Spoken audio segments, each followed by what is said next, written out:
أيها الإخوة المؤمنون، إن الوحدة من أعظم القيم التي حث عليها ديننا الحنيف، وهي أساس كل نهضة وأداة لا غنى عنها في تحقيق أي نصر. قال تعالى: إن الله يحب الذين يقاتلون في سبيله صفا كأنهم بنيان مرصوص.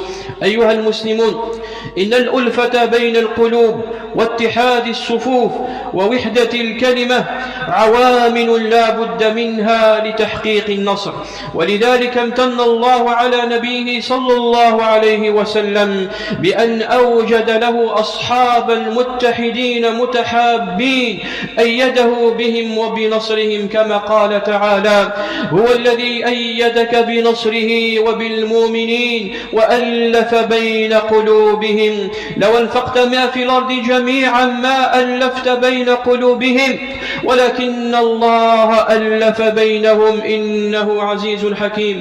ولقد حذر القرآن الكريم من التفرق والتنازع الذي يكون سببا في الهزيمة والانكسار، فقال سبحانه وتعالى: ولا تنازعوا فتفشلوا وتذهب ريحكم.